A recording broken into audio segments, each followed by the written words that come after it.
보고를 똑부러지게 하고 싶나요? 나쁜 습관 버리기부터 시작해야 합니다. 자, 무엇을 버려야 할까요? 남과 소통하기 오신 여러분 환영합니다. 남충입니다.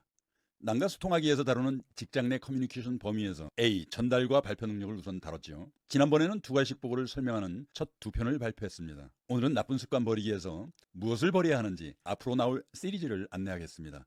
자, 사례를 살펴볼까요? 높은 상사가 갑자기 불렀습니다. 느닷없이 보고하라는 겁니다. 아이고, 준비도 없는데 당황스럽죠. 한번 들어볼까요? 일단은 저희들 회사의 어떤 인력 구조 부분에 대한 좀 깊이 있는 비교 분석을 통해서 이제 저희들 회사의 그 중요한 인사관리의 중장기 계획 부분 중에 뭔가 빠뜨린 어떤 중요한 부분이 있는지에 대해 정말 면밀하게 점검할 수 있었던 것 같습니다. 지저분합니다. 어수선합니다. 말의 조리, 즉 로직을 찾기가 힘듭니다. 보고를 듣는 상사는 주요 단어를 선별해서 자신의 머릿속에서 재조립하려고 애를 써도 너무 힘듭니다. 뭔 말을 하는지 상사는 쉽게 빨리 이해하기가 곤란합니다. 보고는 진실의 순간입니다. 보고하는 10초 역시 상사에게 평가받는 순간입니다. 이런 식으로 보고한다면 무능한 직원으로 찍힐 소지가 큽니다. 자, 왜 이렇게 엉망으로 보고할까요? 준비가 없었고 생각할 시간이 없었기 때문일까요? 그건 결코 이유가 아닙니다. 사실 준비 없이도 깔끔한 보고가 가능합니다. 문제는 수십 년간 몸에 젖어버린 악습 때문입니다. 당황해서 평소보다 그 악습이 더 많이 쏟아져 나왔을 뿐입니다. 빨리 버려야 합니다. 제가 권유하는 좋은 방법은 자신의 보고를 휴대폰으로 녹음해서 클로바 노트 등을 이용해서 텍스트로 만들어 보는 겁니다. 자신의 나쁜 습관이 드러나 놀라게 될 겁니다. 자, 이제 뭘 버려야 하는지 그 나쁜 습관을 살펴봅시다. 붉은색은 습관어 또는 상투어입니다. 흡사 앞니에 낀 빨간 고춧가루와 흡사합니다. 지저분한 느낌을 줍니다. 다음 동영상에서 자세히 설명하겠습니다만 간단히 습관어의 정체만 살펴봅시다. 불필요한 부사, 예를 들면 좀, 정말, 사실, 일단, 그리고 불필요한 접속사, 불필요한 대명사, 관형사를 생각 없이 마구 사용했습니다. 습관이 됐습니다. 또한 잡음, 마구 넣습니다. 부지불식간에 버릇이 된 겁니다. 둘째는 초록색으로 표시한 군더더기, 군말입니다. 이는 흡사 아랫배에 낀 지방덩어리입니다. 즉 쓸데없이 덧붙인 말입니다. 그래서 보고가 날씬하지 않습니다. 원인은 생각 없는 부주의 때문입니다. 군더더기의 분류만 잠깐 볼까요? 직장 이름은 당연히 분석을 깊이 있게 해야죠. 당연한 말은 빼야 합니다. 군말입니다. 분석에는 비교라는 개념이 포함됩니다. 어휘중복입니다. 우리 회사 일을 보고한다라는 사실은 상사가 이미 알고 있는데 왜 언급해야 할까요? 군더더기입니다. 있었던 것 같습니다는 늘어뜨린 말이죠. 마지막 셋째는 분홍색으로 칠한 금치어입니다. 보고할 때 가능한 사용하지 말아야 할 용어입니다. 뜻이 애매하기 때문입니다. 무엇을 통해서는 다양한 뜻을 가진 용어입니다. 무엇에 대해서는 종종 불필요합니다. 부분, 것 이런 단어는 중독이 된 듯 너무 많이 사용하면 곤란합니다. 치열하게 생각해서 적합한 단어로 대체해야 합니다. 오늘은 개요만 소개하고 다음 동영상부터 이러한 금치어를 고치는 방법을 설명드릴 예정입니다. 자, 이제 다이어트 해볼까요? 뜻은 분명하면서도 날씬한 모습이 우리가 추구하는 완벽한 상태입니다. 습관어, 즉 앞니에 낀 고춧가루를 모두 제거했습니다. 쓸데없는 군더더기, 즉 지방덩어리도 모두 빼버렸습니다. 자, 마지막 남은 금치어가 문제입니다. 차근차근 볼까요? 우선 우리나라라고 하지 저희들 나라라고 하진 않죠. 저희들 회사도 어색합니다. 더구나 복서형 들을 마구 쓰면 글이나 말이 지저분해집니다. 가능한 사용 금지입니다. 맥락으로 복수임을 알 수가 있습니다. 간단한 보고에서 부분이라는 단어를 3번이나 썼습니다. 이 중 2개의 부분은 빼버려도 아무 문제가 없습니다.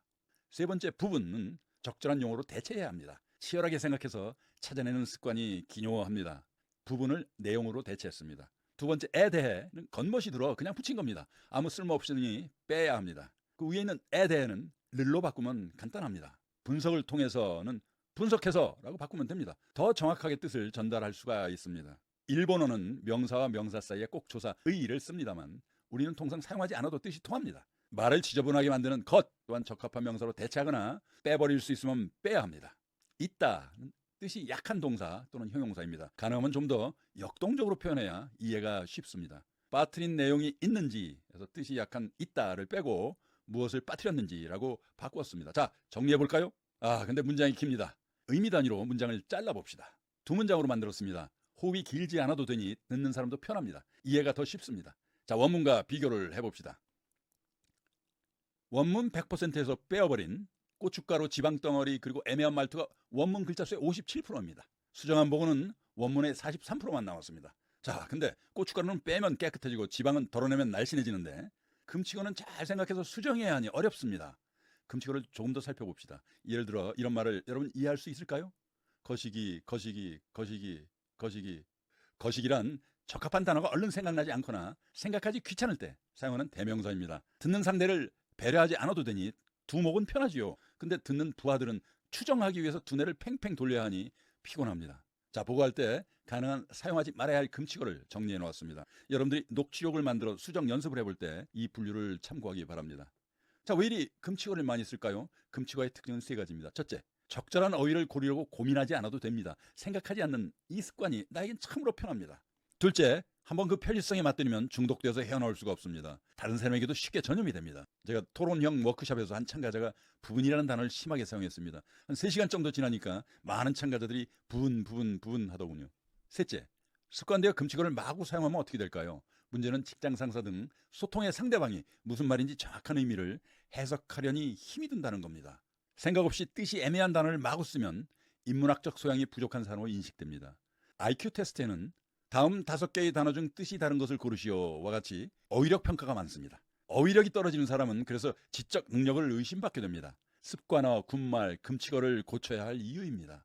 완벽함이란 더 이상 추가할 것이 없을 때가 아니라 더 이상 제거할 수 없을 때 비로소 달성된다.